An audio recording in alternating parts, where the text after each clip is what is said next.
ठीक है, okay. Online वाले बच्चों से पूछ लेते हैं आज। चलो बेटा, क्वेश्चन पूछ रहा हूँ, जिससे पूछूंगा नाम लेके पूछूंगा वही बताएगा, ठीक है। बेटा ऋषभ बताइए, KNO3 को हीट करते हैं तो क्या बनता है? इक्वेशन बताइए। KNO3 on heating gives, KNO3 heat करते हैं क्या बनता है? इक्वेशन क्या है? कॉपी में लिखाइए। ओजोन बनती है। Very bad, very very bad, बहुत ही गलत आंसर। ये कह रहे हैं ओजोन बनती है। भाई ओजोन कब से बनने लगी KNO3 से? हद हो गई, गलत बात बेटा, याद करिए। KNO3 के हीट करने से KNO2 और O2 बनता है। नाइट्राइट फर्स्ट ए ग्रुप के हीट करने पर, नाइट्रेट हीट करने पर नाइट्राइट और ऑक्सीजन देते हैं। ये ऑक्सीजन की मेथड ऑफ प्रिपरेशन मैंने आपसे पूछी थी। वेरी बैड, याद करो। हाँ बेटा वंशिका आप बताइए। अमोनियम डाइक्रोमेट को हीट कर रहे हैं, NH4 होल ट्वाइस Cr2O7 होता है अमोनियम डाइक्रोमेट। अमोनियम डाइक्रोमेट को हीट करेंगे, प्रोडक्ट्स बताइए। बाकी लोग शांत रहिए। वंशिका, वंशिका आपका माइक है? सर माइक है। बोलिए। Chromite ion. Very bad, ion. Ion कैसे आ गए? न्यूट्रल रिएक्शन बोल रहा हूं मैं। पोटेशियम डाइक्रोमेट होता है, अमोनियम डाइक्रोमेट हीट करेंगे क्या बनेगा? सर मैं बताऊं? रुक तो जा भाई, जिससे पूछा है। Very bad. अब बता बेटा ऋषभ। सर अमोनिया गैस बनेगी और Cr2O3 बनेगा। Very bad again. यार शर्म आनी चाहिए आप लोगों को यार, ऐसी बातें करते हो। ये पहली मेथड ऑफ प्रिपरेशन थी नाइट्रोजन की, या नाइट्रोजन की 3 मेथड ऑफ में से एक थी। अमोनिया कहाँ से आ गया यहाँ पे यार? अमोनिया की प्रिपरेशन डाइक्रोमेट बनेगा। डाइक्रोमेट नहीं है। चलो ठीक है, Cr2O3 and nitrogen gas and water, ये प्रोडक्ट है भैया। ऐसे याद करोगे तो काम कैसे चलेगा? वेरी बैड बच्चों, मुझे लग रहा था कि आप लोग ज्यादा सिंसियर हो। चलो बच्चों, नहीं नहीं ठीक है, दोनों ही अच्छे बच्चे हैं, सब सिंसियर हैं, आपका अपने फ्यूचर है। और जितना आप हेल्प करेंगे, खुद पढ़ेंगे, मतलब आपके मार्क्स अच्छे आएंगे तो हमारा अच्छा रहेगा, बढ़िया रहेगा। ठीक है, चलिए नेक्स्ट हेडिंग है ओजोन। मैं आगे पढ़ा रहा हूँ क्योंकि अब हिम्मत नहीं मेरी कुछ पूछने की आपसे। आप एकदम जीरो हो इस समय। चलिए बेटा, ओजोन, ओजोन की मेथड ऑफ प्रिपरेशन हो गई थी। सेकंड पॉइंट लिखेंगे बेटा, pure ozone is blue, pale blue gas, dark blue liquid and violet black solid. Pure ozone is PALE, pale blue gas, pale blue gas, PA, ठीक है बेटा शांत रहिए।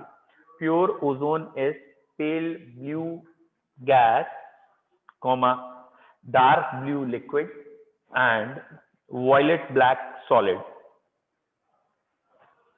ठीक है। हैविंग कैरेक्टरिस्टिक स्मेल, इसमें एक कैरेक्टरिस्टिक स्मेल भी है अपनी, जो कि एक्सप्लेन नहीं है यहाँ पे, but it having characteristic smell, ठीक है। एक पॉइंट हमने कल लिख लिया है, वो आज बस बोल रहा हूं, बस सुन लीजिए, लिखना नहीं है। वो पॉइंट है, ozone is thermodynamically unstable with respect to oxygen. क्यों? Since it decomposes by, very bad, हाँ, एंट्रोपी, एक्सोथर्मिक और एंथैल्पी इंक्रीजेस। बेटा क्या बोल रहे हो? प्योर ओजोन का टूटना, टूटना जब टूटेगा तो एक्सोथर्मिक है और एंट्रोपी बढ़ती है। तो decomposition is exothermic and entropy increases, या फिर आप बोलोगे formation is endothermic and entropy decreases. लेकिन दोनों वर्ड कंट्रोवर्सी नहीं हो सकते ना। आप ये नहीं कह सकते कि एक्सोथर्मिक है और एंट्रोपी कम हो रही है। तो एक्सोथर्मिक वाला मतलब ओजोन टूट के O2 बना रहा है, तो उसमें एंट्रोपी भी बढ़ती है और एक्सोथर्मिक होता है। थोड़ा सा याद करेंगे, ये हमने लास्ट टर्म पे डिस्कस कर लिया, कोई बात नहीं। अच्छा बच्चों, नेक्स्ट पॉइंट पे आ रहे हैं कि ओजोन में मेन प्रॉपर्टी है, ये एक अच्छा ऑक्सीडाइजिंग एजेंट है, ये एक अच्छा ब्लीचिंग एजेंट है। किसकी वजह से?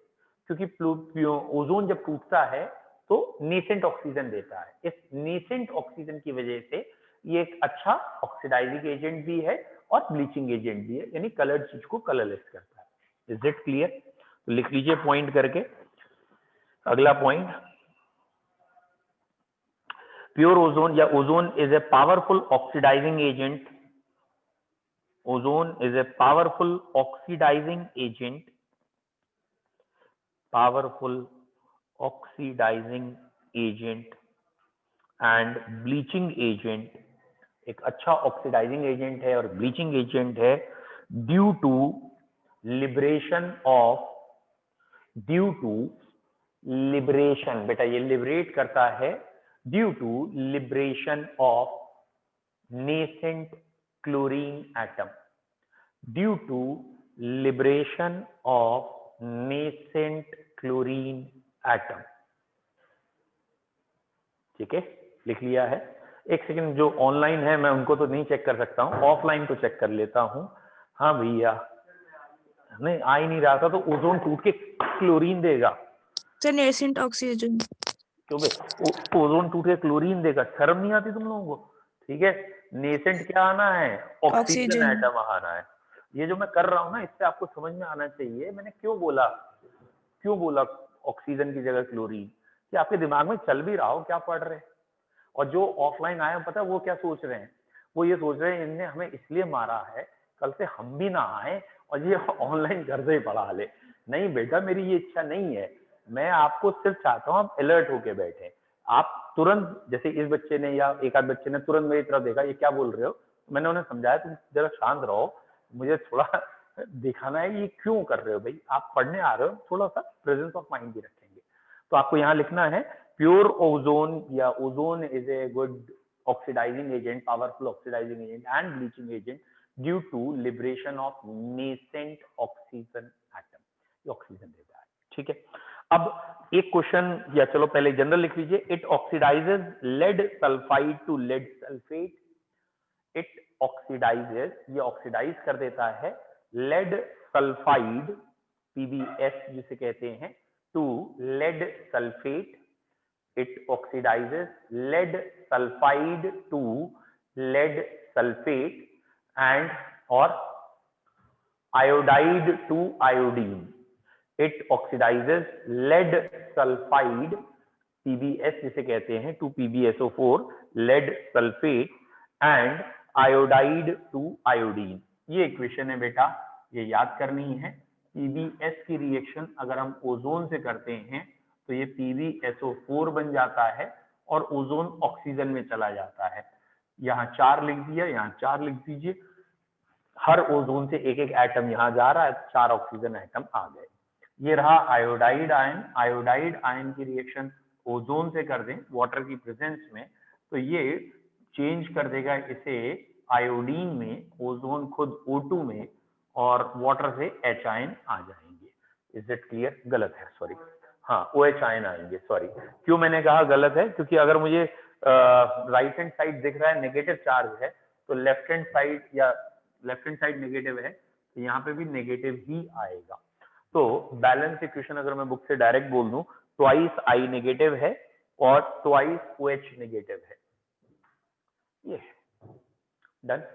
और अभी मैं आपको ग्रुप 15 की कुछ रिएक्शंस की फोटो खींच के भी भेजूंगा, क्योंकि बुक आज मेरे सामने ही रखी है और ग्रुप में डाल दूंगा सीधा। उसमें आपको ये एक जगह सारी इक्वेशन लिखी मिल जाएंगी एनसीईआरटी की। ठीक है, तो इन इक्वेशन को आप टाइम टू टाइम रिवाइज करिएगा, और जो इक्वेशन कट गई हैं उनको चाहे आप खुद भी क्रॉस कर दीजिएगा, लेकिन विद बैलेंसिंग इसे याद करने की कोशिश कीजिएगा। Now the next point is very important कि ओजोन को हम कैसे मेजर करते हैं, ओजोन की कंसंट्रेशन हम कैसे निकालते हैं। तो बच्चों क्वांटिटेटिव पूछा जाता है कि क्वांटिटेटिव ओजोन कैसे निकाला जाता है, तो ये जो लास्ट इक्वेशन लिखी है इस इक्वेशन से ही हम ओजोन की क्वांटिटेटिव एनालिसिस करते हैं। मतलब हमारे पास एक ओजोन का सैंपल है, हम उस ओजोन के सैंपल की आयोडाइड से रिएक्शन कराते हैं, वो आयोडाइड से आयोडीन बनती है, और आयोडीन के टेस्ट शायद आपको मालूम हो, आयोडीन स्टार्च आयोडाइड को कलर कर देती है वॉलेट। आयोडीन जो गैस निकलेगी यहाँ से I2 जो निकलेगा वो इससे रिएक्ट करता है Na2S2O3 से, और ये बन जाता है Na2S4O6, ठीक है। तो Na2S4O6, तो ये जो रिएक्शन है ये कहलाती है आयोडोमेट्रिक टाइट्रेशन। मतलब आयोडीन को टाइट्रेट करके पता कर सकते हैं आयोडीन कितनी निकली, और आयोडीन कितनी निकली उससे पता लग गया ओजोन कितनी है, क्योंकि 1:1 में या 2:1 में मोल्स में रिएक्शन हो रही है। तो अगर आपको पता चल गया आयोडीन के इतने मोल बने हैं, मतलब रिएक्ट आयोडाइड आयन इतना किया, तो ओजोन कितना रिएक्ट किया, तो पता लग जाता है। तो ये बहुत पूछा जाता है, तो हेडिंग करके ही लिखिए बेटा इसे, quantitative estimation of ozone, quantitative estimation of ozone, ठीक है। और क्वांटिटेटिव एस्टिमेशन ऑफ ओजोन को मैं एनसीईआरटी के पूरे पैराग्राफ को आपके लिए पढ़ रहा हूं, बस सुनिए और समझने की कोशिश कीजिए, ठीक है बेटा। इसमें लिखा है when ozone react with excess of potassium iodide solution buffered with borate ion pH 9.2, buffered with borate ion बस मैंने आपको नहीं बताया, बाकी सब आपको पता है। तो व्हेन एक्सेस ऑफ ओजोन, यानी ओजोन हमारे पास भरपूर है, ozone limiting reagent, sorry, when ozone is reacted with excess of Ki होगा, ठीक है, excess of Ki, ozone limiting है, Ki बहुत लिया और रिएक्ट करा दिया, तो ozone is reacted with excess of Ki, ठीक। अब इसके बाद क्या होगा, और ये Ki किससे बफर्ड है, buffered with borate buffer of pH 9.2, ठीक है। अब पॉइंट क्या है, क्या निकलेगा, आयोडीन, यही इक्वेशन, आयोडीन इज लिबरेटेड, ठीक है, which can be titrated against standard solution of, which can be titrated against standard solution of, इसे हाइपो कह लो, सोडियम थायोसल्फेट कह लो, और इस टाइट्रेशन को कहते हैं आयोडोमेट्रिक टाइट्रेशन। यहां से पता चल जाता है आयोडीन कितनी थी, उससे पता चल जाएगा ओजोन कितनी थी। Is it clear? तो लिख लीजिए कॉपी में, लैंग्वेज क्या बनेगी कि ओजोन या जो भी सैंपल ऑफ ओजोन है reacted with excess of Ki, reacted with excess of Ki solution, Ki मतलब पोटेशियम आयोडाइड सॉल्यूशन, ठीक है। और एक लाइन मैंने जो आपको नहीं बोली थी वो थी बफर्ड विद बोरेट बफर, ठीक है, फिर से बोल दूं, excess of sorry, ozone is reacted with excess of potassium iodide, excess of potassium iodide buffered with very good borate, और ब्रैकेट में pH है, buffered with borate buffer pH 9.2, इसे छोड़ भी दोगे तो चलेगा, कॉमा, ठीक है, कॉमा, आयोडीन इज लिबरेटेड, तैयार बैठे थे, बोले आपकी तू क्लोरीन बोल, हम बताएंगे, ठीक है, iodine is liberated which can be titrated against, iodine is liberated which can be titrated against standard solution of sodium thiosulfate, iodine is liberated which can be titrated against standard solution of sodium thiosulfate, जिसे hypo भी कहते हैं, ठीक है, iodine is liberated which can be titrated against sodium thiosulphate standard solution, bracket में लिखेंगे iodometric titration, IODO, iodometric titration, ये iodometric titration होती है, ठीक है बेटा। ये वाला सेंटेंस याद रखिएगा क्योंकि ये कई बार पूछा है, क्वांटिटेटिव एस्टिमेशन ऑफ ओजोन,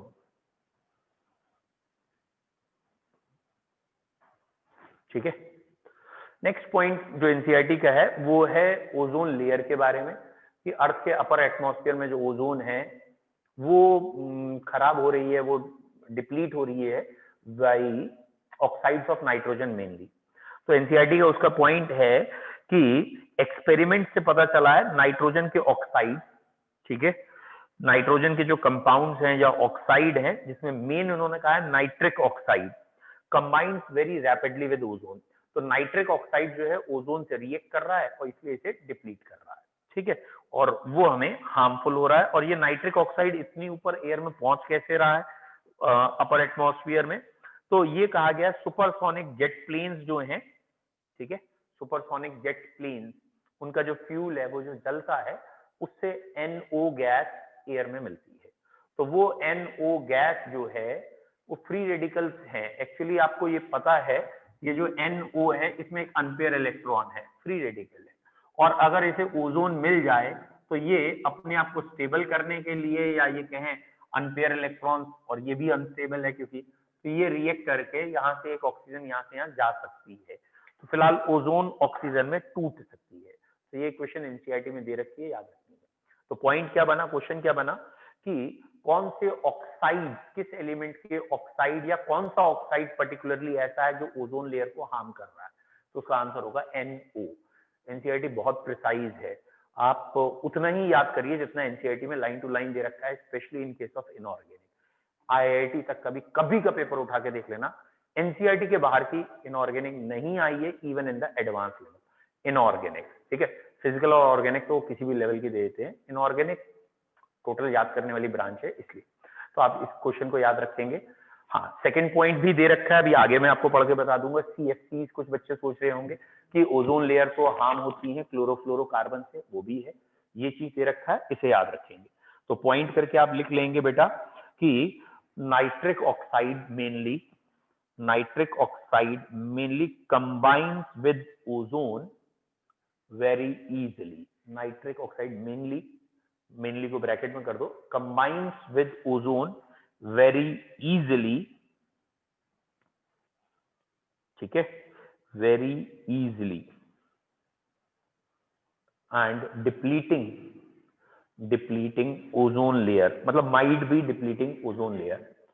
और ये नाइट्रिक ऑक्साइड वहां पहुंचा कैसे है, तो exhaust system of supersonic jet plane. ठीक है, नाइट्रिक ऑक्साइड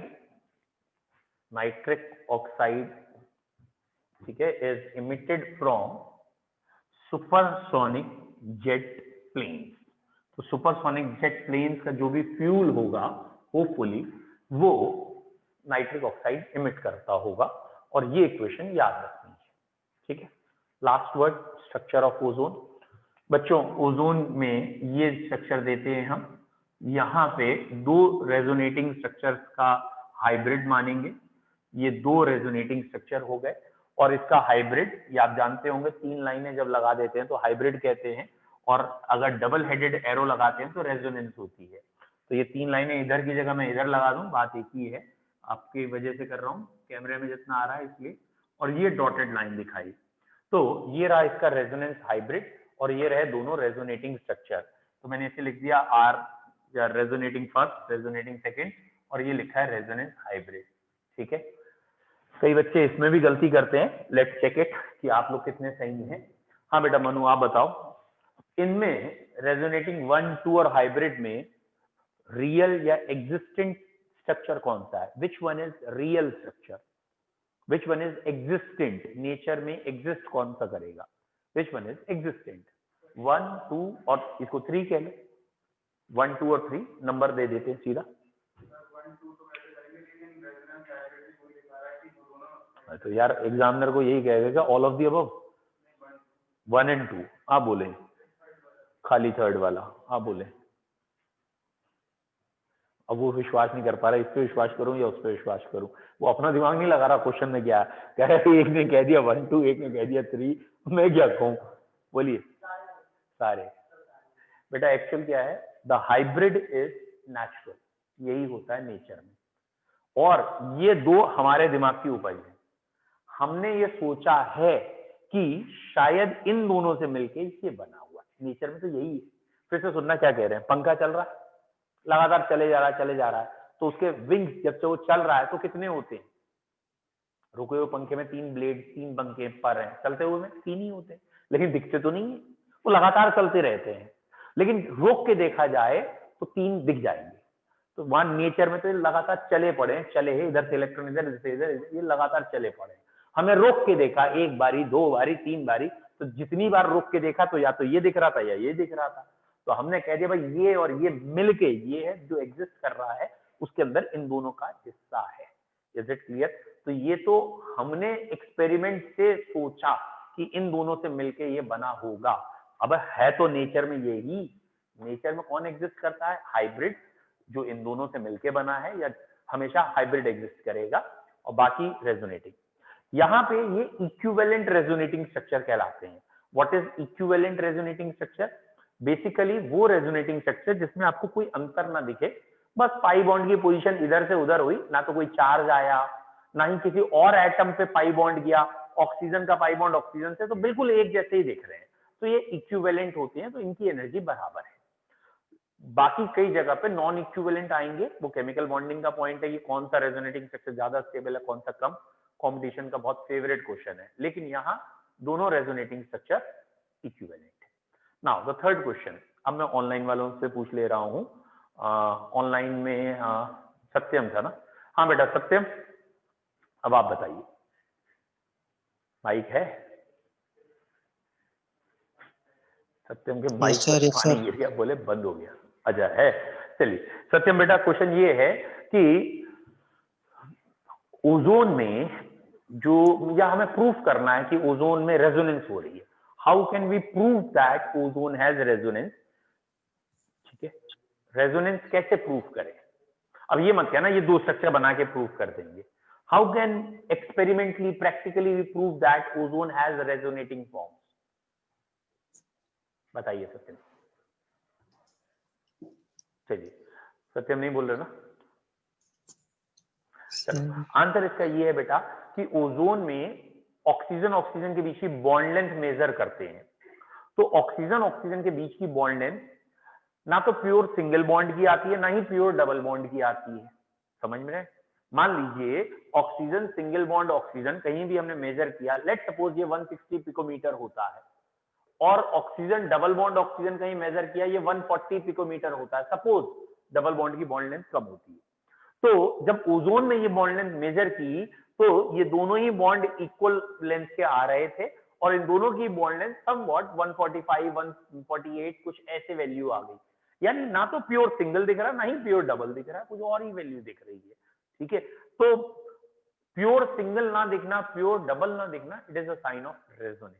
तो अगर हम कहेंगे प्रूफ कैसे करें कि ओजोन में रेजोनेंस है, the answer will be bye bond length. या कोई पूछेगा ओजोन में ऑक्सीजन सिंगल बॉन्ड ऑक्सीजन या ऑक्सीजन डबल बॉन्ड ऑक्सीजन किसकी बॉन्ड लेंथ ज्यादा है, तो आप कहेंगे एक्चुअली में ये चीज एग्जिस्ट करती है, तो प्योर सिंगल और डबल बॉन्ड होते ही नहीं है, तो both have equal bond length. Any doubt? अब ओजोन क्लियर है, सबको क्लियर? स्ट्रक्चर बना लो जल्दी से, और जो एक दो पॉइंट आपको समझ में आए जल्दी से लिख लो। और इसके बीच का बॉन्ड एंगल 117 डिग्री दे रखा है, जिसकी कोई जरूरत नहीं है।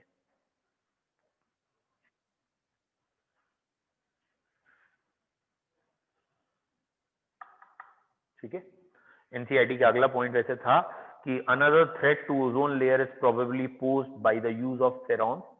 फेरॉन्स आपको मालूम ही है, क्लोरोफ्लोरोकार्बन होते हैं, which are used in aerosol sprays and refrigerant.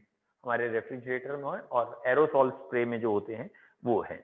और यहाँ पे बच्चों ओजोन में बॉन्ड लेंथ दे रखी है, लिखा है both the bonds are identical, well bond length 128 picometre, ये बॉन्ड लेंथ 128 पिकोमीटर दे रखी है।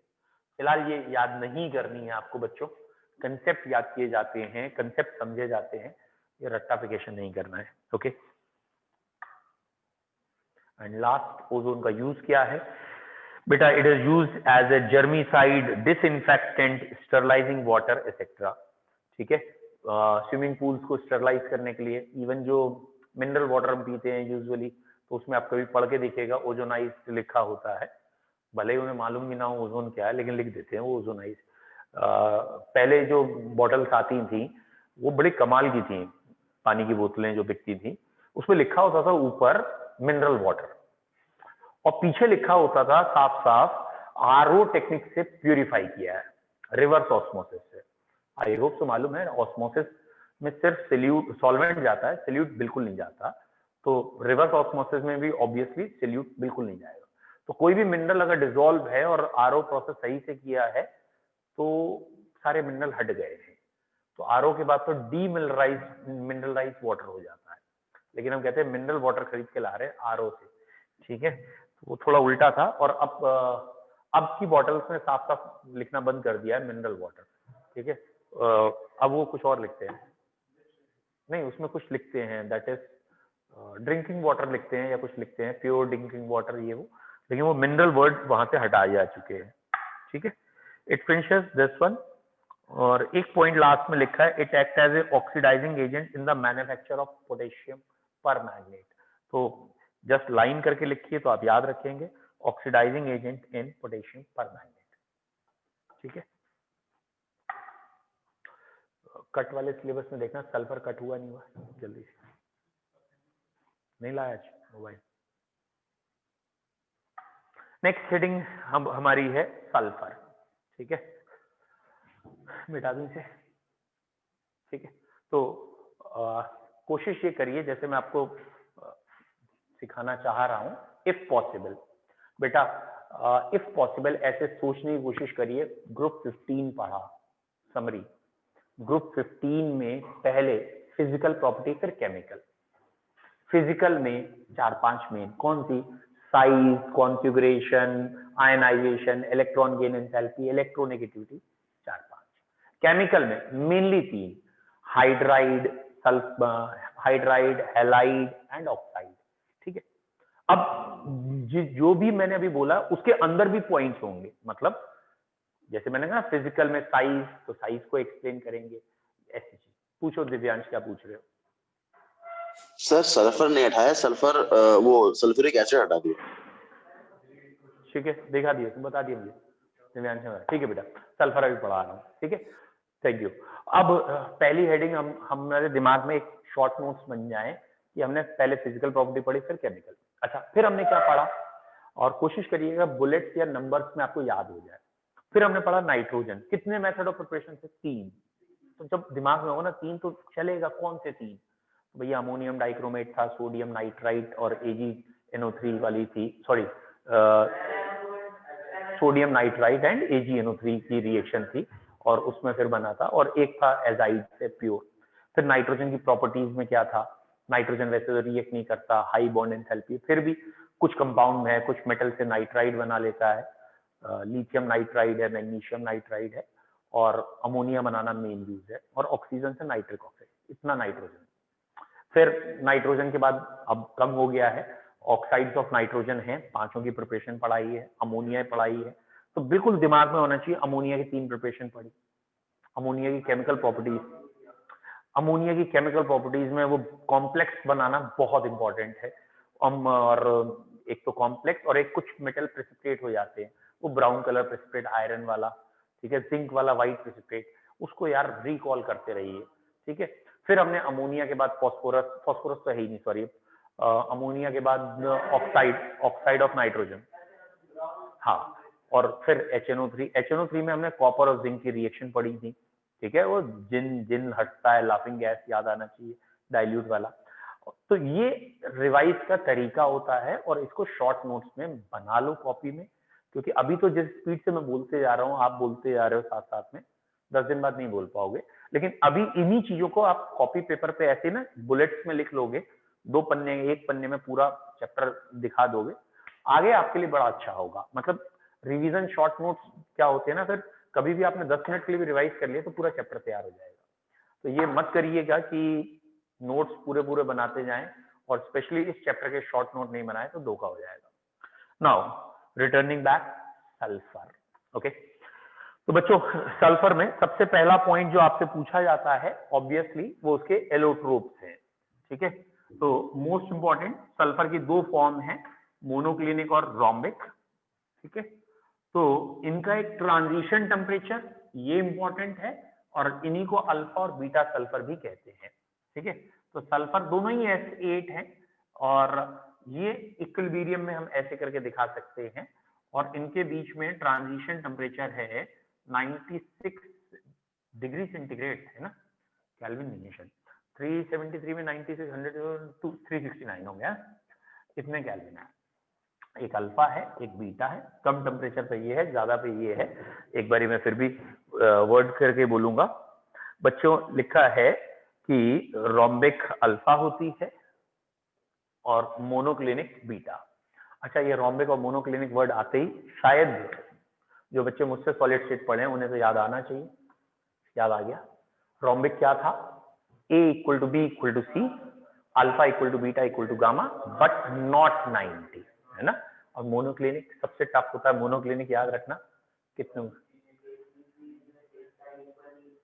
नहीं नहीं क्लिनिक कहीं पे भी आएगा तो उसमें कोई साइड इक्वल नहीं होती, दो एंगल इक्वल और 90 होते हैं, एक नहीं होता। चलिए यहाँ का मुद्दे पे आइए। यहाँ पे बेटा ये जरा चीज देख लीजिए, ये सबसे इंपॉर्टेंट है, पूछा जाता है कि सल्फर की दो फॉर्म है। ऑब्वियसली ये क्रिस्टल जब बन रहा है तो क्रिस्टलाइन स्टेट में दो फॉर्म है, अरेंजमेंट जो है, जैसे डायमंड ग्रेफाइट है वैसे ही रोम्बिक एंड मोनोक्लिनिक।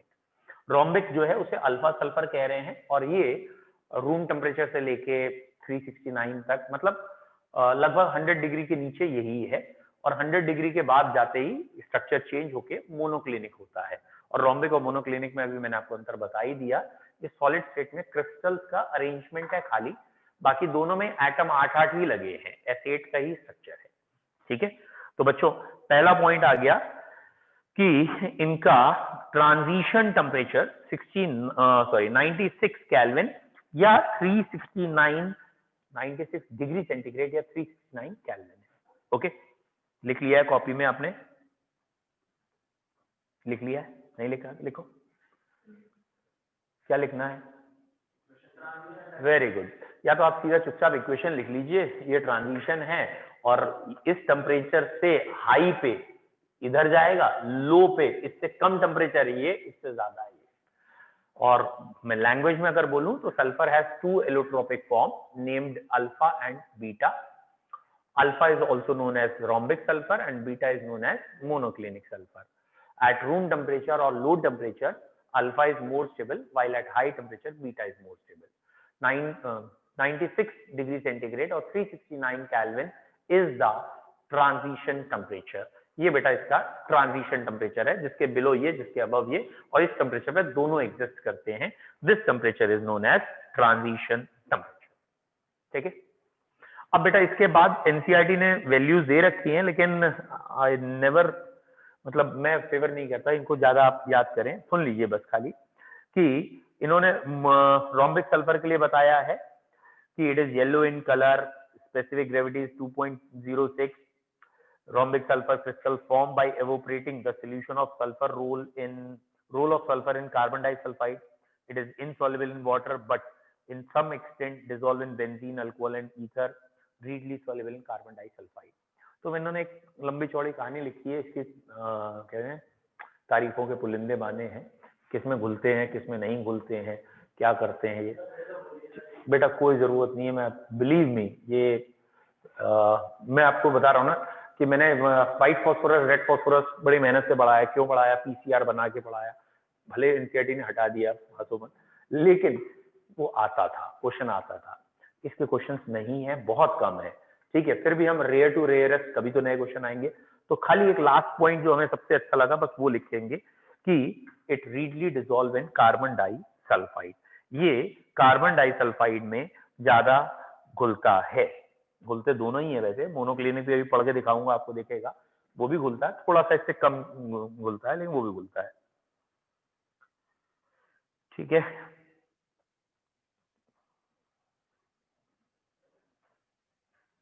ओके तो बेटा रोम्बिक और मोनोक्लिनिक में डिस्टिंग्विश आप चाहो तो थ्योरी पढ़ लीजिएगा। मोनोक्लिनिक में लिखा है it's melting point is 393 kelvin, specific gravity 1.98, यानी रोम्बिक से थोड़ी सी कम है, वो 2.06 थी, specific gravity is 1.98, soluble in carbon disulfide। It is prepared by melting rombic sulfur in a dish and cooling till crystal is formed. 2 holes are made in the crust, remaining liquid pour out. On removing the crust, the colorless crystal, needle-shaped crystal are beta form. It is stable above 390 degree, 369 Kelvin, and below alpha. ठीक है, alpha sulfur is stable below this temperature, beta above 396, both exist transition temperature। कायदे की बात खाली इतनी है। Okay, और जो दूसरी बात मैंने अभी पढ़ी बस खाली एक बारी सुन लीजिए कि बाई चांस जिस कह रहे हैं ना, उसके हमने एक डिश ले ली है, तस्तरी डिश, और इस डिश में हमने सल्फर ले लिया है, कौन सा? रामू भाई वाला रोम्बिक ले लिया है, और रोम्बिक को पिघला दिया है, मेल्ट कर दिया। इसके बाद कूल किया है, मेल्ट करने के बाद कूल किया है, तो जैसे दूध पे मलाई आती है वैसे ही यहाँ ऊपर एक हार्ड लेयर बनने वाली है, ठीक है, जमी हुई मलाई दीनानाथ की लस्सी पे जो है, ठीक है, मोटी मलाई, ठीक है, ये हार्ड क्रस्ट जैसा बन जाएगा। डन। और इस क्रस्ट में फिर हम होल करेंगे और इसको होल करने के बाद इसका सारा लिक्विड पोर आउट कर लेंगे, बाहर निकाल देंगे, ठीक है। लिक्विड निकालने के बाद भी इसके अंदर जब ब्रेक करके देखेंगे तो कलरलेस निडल लाइक क्रिस्टल दिखेंगे या निडल शेप क्रिस्टल दिखेंगे चमकते हुए कलरलेस, तो वो निडल शेप क्रिस्टल कहलाते हैं मोनोक्लिनिक, ठीक है। तो मोनोक्लिनिक में ये मैंने खाली बता दिया क्योंकि एनसीईआरटी में लिखा हुआ है, और अगर आपने पढ़ा हो फ्लैश प्रोसेस से अर्थ से निकालते हैं तो वहां पे भी ये पढ़ाया जाता है थोड़ा सा, तो इसलिए आप चाहें तो ध्यान रखें, अदरवाइज नो नहीं। अब आते हैं काम की बात पे। काम की बात थी ट्रांजिशन टेम्परेचर, याद हो ही गया हमें पहले ही, 369 केल्विन और 96 जो है वो इसका ट्रांजिशन टेम्परेचर है। बोलो क्लियर? चलिए बेटा, अगला पॉइंट है दैट इज पुकर्ड रिंग स्ट्रक्चर में ये एग्जिस्ट करता है S8। ये रहा बच्चों पुकर्ड रिंग स्ट्रक्चर, इसके कई नाम है। पुकर्ड क्या है, क्राउन, डबल डब्ल्यू और कुछ कहो वो भी कह लो, फिलहाल ऐसा स्ट्रक्चर है, ठीक है। तो पकर्ड रिंग स्ट्रक्चर, ठीक है, इसमें ये डबल डब्ल्यू के रूप में पैक हो रहा है। बताना बेटा S8 में सल्फर की वैलेंसी कितनी है? Very good. ऑक्सीडेशन स्टेट कितना है? ऑक्सीडेशन स्टेट 0 है, वैलेंसी 0 नहीं है। 2 से जुड़ा हुआ नहीं दिख रहा? एक सल्फर कितने सल्फर से जुड़ा है? 2 सल्फर से। तो वैलेंसी मतलब होता है कंबाइनिंग कैपेसिटी, तो कंबाइनिंग कैपेसिटी 0 नहीं है। आधे से ज्यादा बच्चों को अपने नंबर जो आने वो वही हमेशा देखते हो, तो कुछ पूछो बोले 0, ठीक है। अरे भैया ठीक है, फिर से बोलना क्या? हाँ, दोनों ही डबल डबल डब्ल्यू है। आपको अगर समझ में आ गया हो, मैं एक बार फिर बताता हूँ बेटा, आप सॉलिड स्टेट पढ़ चुके हो, आपको मालूम है ना वहां लैटिस पॉइंट्स होते हैं। लैटिस पॉइंट में पूरी यूनिट होती थी, है ना, और फिर वो ये कोई कोवलेंट सॉलिड थोड़ी है डायमंड की तरह की लगातार कोवलेंट बॉन्ड चलते गए। तो पूरा S8 एक लैटिस पॉइंट पे है, दूसरे लैटिस पॉइंट पे फिर एक S8 है, इनके बीच की लेंथ एज लेंथ है, ये A B C। तो कई मतलब मोनोक्लिनिक में कोई भी एज लेंथ बराबर नहीं होगी, ठीक है। तो आप ये मत सोचिएगा कि ये जो W है इसके अंदर कोई बॉन्ड छोटे बड़े हो रहे हैं, ये पूरा एक जगह पे एक ही साथ मौजूद होगा, ठीक है। That is basically van der Waals solids. Okay, कोई डाउट? 1 टाइप कर दो जैसे समझ में आ गया, नहीं आया 2 टाइप करो। हाँ, वंशिका क्लियर। हाँ, सत्यम बेटा क्वेश्चन पूछिए पहले आप। Manya clear, Vanshika clear, Divyansh clear, ठीक है। सत्यम पूछो। सही बात, स्ट्रक्चर से सेम कर दीजिए। अच्छा बेटा, स्ट्रक्चर के लिए बच्चों, स्ट्रक्चर में क्या है, बेसिकली सल्फर के 8 एटम्स जुड़े हैं due to high SS bond energy, और ये 8 एटम्स जो जुड़े हैं उनका जो नेचर में देखा गया है अरेंजमेंट, ऑब्वियसली अरेंजमेंट में लोएस्ट एनर्जी मैक्सिमम स्टेबिलिटी होती है, तो यहाँ ये स्ट्रक्चर मिला है। अब इसका कोई प्रॉपर वैसा रीजन नहीं है कि बेटा W ही क्यों मिला, ठीक है, क्योंकि एक और स्ट्रक्चर होता है वो अभी बनाऊंगा मैं, that is chair form like this, लेकिन ये S6 में होती है। यहाँ सल्फर है, ये S6 का स्ट्रक्चर है, और सल्फर की क्योंकि बॉन्ड एंथैल्पी बेटा ज्यादा है तो इसमें 6 से लेके 50 एटम तक जुड़ भी सकते हैं।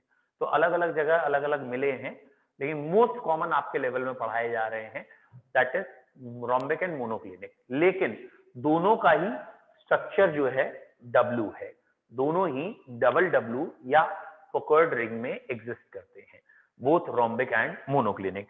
इसमें एनसीईआरटी की लाइन भी है कि both rhombic and monoclinic sulphur have S8 molecule, these molecules are packed to give different crystals, packed to give different crystals। याद आ गया?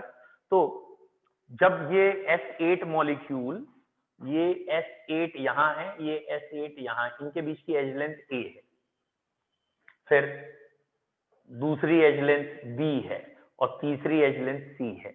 अगर इन तीनों का ही डिस्टेंस अलग है, डिफरेंट है, और 2 एंगल 90 है एक नहीं है, तो ये बन जाता है मोनोक्लिनिक।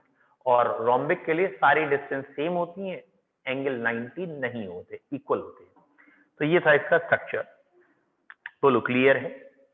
एनसीईआरटी ने एक पॉइंट और दिया है, several modification of sulphur containing 6 to 20 sulphur atom पर रिंग हैज बीन सिंथेसाइज्ड।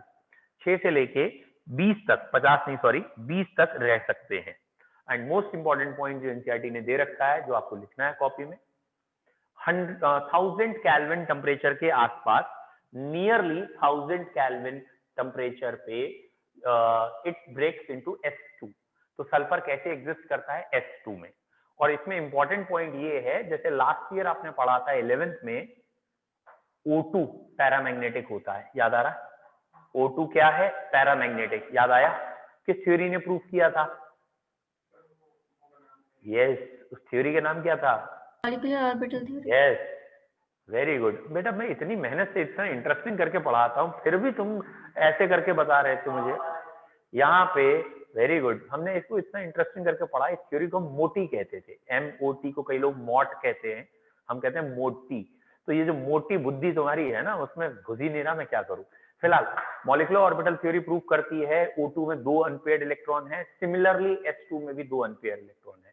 तो at 1000 kelvin sulfur exists as S2 which is paramagnetic having 2 unpaired electron proved by MOT। मोटी ने इसे प्रूव कर रखा है। ठीक है, लिख लो कॉपी में। ठीक है, और इसका मैंने शॉर्टकट भी बताया था, बाबा 12 21 बाबा 21 ऐसे करके है। बताओ, बाबा ही याद कर लो, मोटी तुम्हें ध्यान दी है।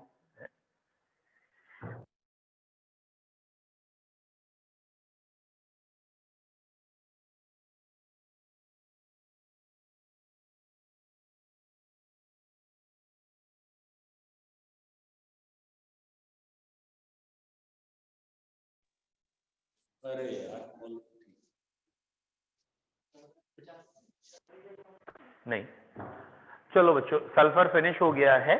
और हाँ बेटा,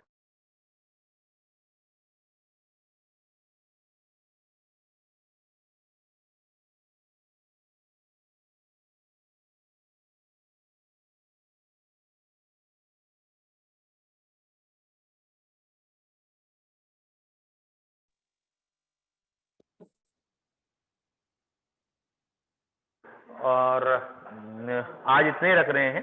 अब सल्फर के हमारे पास सल्फर डाइऑक्साइड है और oxy acid of sulphur, sulphuric acid है नहीं कोर्स में, तो सल्फर थोड़ा, सल्फ्यूरिक एसिड हटा दिया और सल्फर के ऑक्सी एसिड छोटे से। चलिए बच्चों, कल मैं नहीं हूँ, ठीक है, और मैंने इसीलिए आज मतलब मैं क्लास में नहीं आऊंगा, ठीक है कल। तो कल आप छुट्टी रखना चाहेंगे, छुट्टी, टेस्ट देना चाहेंगे टेस्ट, या पढ़ना चाहेंगे पढ़ा देंगे, मैम पढ़ा देंगे, मैम पढ़ा देंगे, मैम नहीं यहीं तो आके पढ़ाई मैम है। चलिए कल मैम से कह दूंगे, वो सल्फर डाइऑक्साइड थोड़ा बहुत एक्सप्लेन करेंगे, ठीक है। चलिए सारे, अरे यार जब मैं बरेली में नहीं हूँ कैसे बच्चों, आज इतने ही रख रहे हैं। Have a nice day, bye.